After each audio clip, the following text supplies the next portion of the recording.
നമസ്കാരം, ഭാരത് ലൈവിലേക്ക് സ്വാഗതം. കഴിഞ്ഞ ദിവസങ്ങളിൽ നമ്മളൊരു വാർത്ത ബ്രേക്ക് ചെയ്തിരുന്നു. ആ വാർത്ത ശശി തരൂർ BJP നേതൃത്വത്തെ സമീപിച്ചിരുന്നു, BJPയിൽ ചേരാനും BJPയിൽ സീറ്റ് നേടാനുമായി ശ്രമങ്ങൾ നടത്തിയിരുന്നു എന്നതിൻ്റെ അടിസ്ഥാനത്തിലാണ്. നിരവധി തവണ, ഒരു തവണയല്ല നിരവധി തവണ ശശി തരൂർ അത്തരത്തിൽ നീക്കം നടത്തിയിരുന്നു എന്ന് നമ്മൾ നേരത്തെ തന്നെ വാർത്ത ചെയ്തതാണ്. ഏതാണ്ട് 1.5 ആഴ്ചയോളമായി ഈ വാർത്ത നമ്മൾ ചെയ്തിട്ട്. അതിനുശേഷം ഇന്നലെ യൂത്ത് കോൺഗ്രസിൽ ഉണ്ടായിരുന്ന ഒരാൾ, അയാളിപ്പോൾ വിമതനായി തിരുവനന്തപുരത്ത് നിന്ന് മത്സരിക്കുന്നുണ്ട്.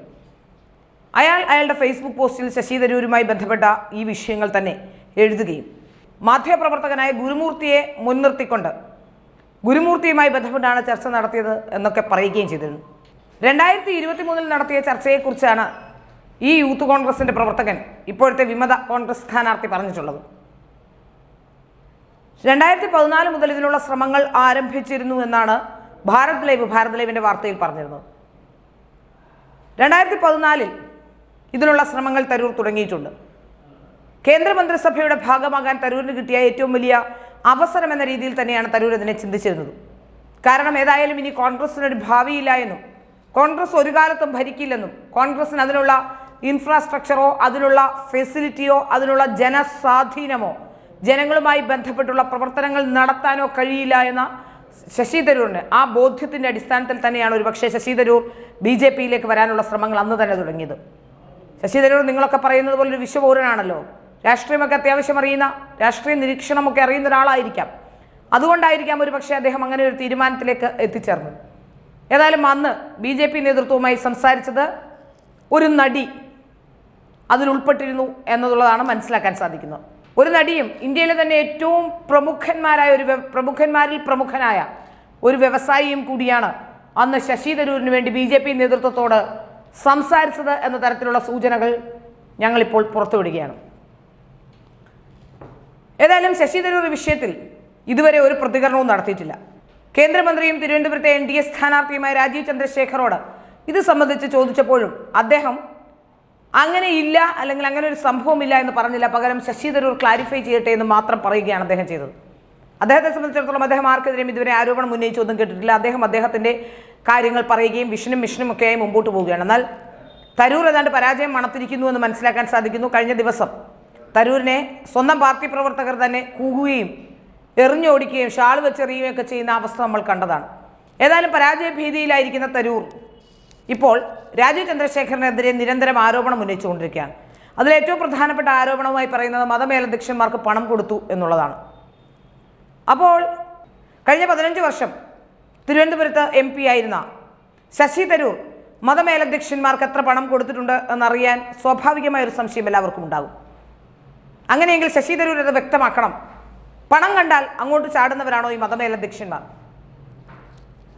അതുകൊണ്ടാണോ ശശി തരൂർ നൽകിയിട്ടുള്ളത് കൊണ്ടാണോ ഇപ്പോൾ ശശി തരൂരിനോട് ഏതെങ്കിലും തരത്തിലുള്ള വിമുഖത ആ മതമേലധ്യക്ഷന്മാർ കാട്ടുന്നുണ്ടോ?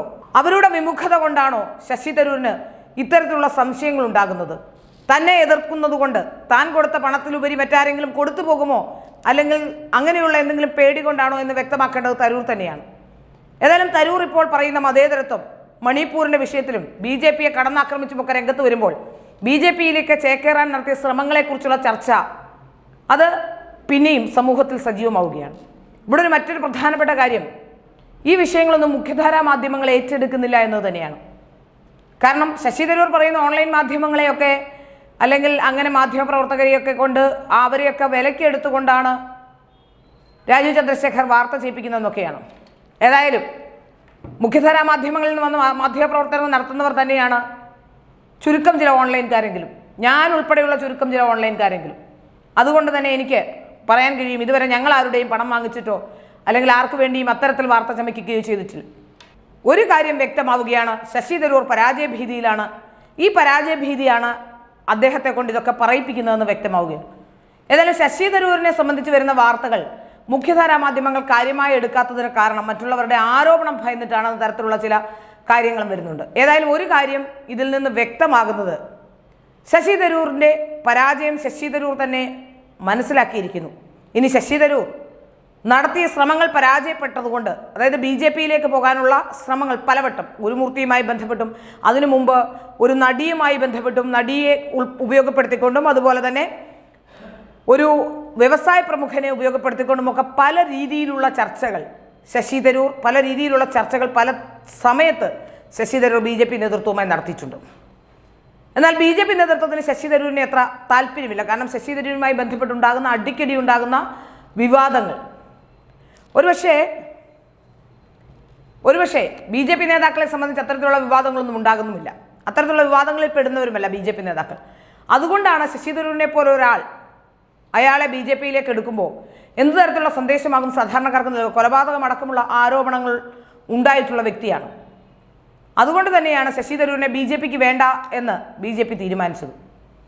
ഏതായാലും ശശി തരൂരുമായി ബന്ധപ്പെട്ടുണ്ടായ ആരോപണങ്ങളൊക്കെ അദ്ദേഹം ഒരു ഘട്ടത്തിലെങ്കിൽ ഏതെങ്കിലുമൊക്കെ ഘട്ടത്തിൽ മറികടക്കുകയോ അല്ലെങ്കിൽ തിരുവനന്തപുരത്തെ സാധാരണക്കാരായ ജനങ്ങളും വിദ്യാഭ്യാസമുണ്ടെന്ന് ഭാവിക്കുന്ന, വിദ്യാഭ്യാസമുണ്ട് എന്ന് അവർ പറയുന്ന വിവരമില്ലാത്ത ചില ആൾക്കാർ, വിവരമുള്ളവരാണെങ്കിൽ ശശി തരൂരിനെ ജയിപ്പിക്കില്ല എന്ന കാര്യത്തിൽ വ്യക്തമാവുകയാണ്. ഒരുപക്ഷെ അതിന് മറ്റൊരു കാര്യം കൂടിയുണ്ട്. ഈ വിദ്യാഭ്യാസമുള്ള പ്രിവിലേജ്ഡായിട്ടുള്ള ആൾക്കാരെ സംബന്ധിച്ചിടത്തോളം തിരുവനന്തപുരത്ത് ഒരുപാടുണ്ട്. അവരുടെ വോട്ടുകളാണ് ശശി തരൂരിന് നിർണായകമായി ലഭിക്കുന്നത്. അവരെ സംബന്ധിച്ചിടത്തോളം അവർക്ക് പ്രത്യേകിച്ച് പ്രിവിലേജ്ഡായിട്ടുള്ളവർക്ക് MP-യുടെ ആവശ്യമില്ല, MP-യെ കൊണ്ടൊന്നും നേടാനില്ല.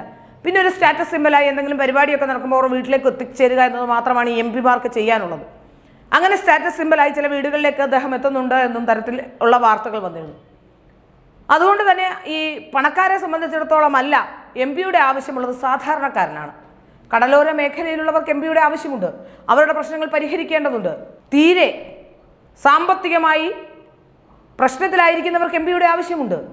അങ്ങനെയുള്ളവർക്ക് മാത്രമേ MP-യുടെ ആവശ്യമുള്ളൂ. അപ്പോൾ യഥാർത്ഥത്തിൽ ആ തീരുമാനമെടുക്കേണ്ടത് തങ്ങളുടെ MP ആരായിരിക്കണം, തങ്ങൾക്ക് ഗുണകരമായ ഒരാളായിരിക്കണമോ എന്ന് തീരുമാനമെടുക്കേണ്ടത് കേരളത്തിലെ തിരുവനന്തപുരത്തെ സാധാരണക്കാരായ ജനങ്ങളാണ്.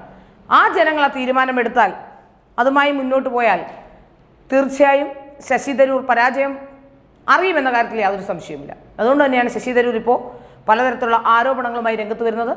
ഏതായാലും BJP-യിലേക്ക് ചേക്കേറാനുള്ള ശശി തരൂരിൻ്റെ ശ്രമങ്ങൾ ഇതുവരെ നടന്നിട്ടില്ല, നടക്കാനുള്ള സാധ്യതകൾ കുറവാണ് എന്നാണ് മനസ്സിലാക്കാൻ സാധിക്കുന്നത്. അതുകൊണ്ട് മാത്രം കോൺഗ്രസ്സുകാരനായി തുടരുന്ന ഒരാളാണ് ശശി തരൂരെന്ന് കോൺഗ്രസ്സുകാരെങ്കിലും മനസ്സിലാക്കിയിരിക്കുന്നത് നന്നായിരിക്കും.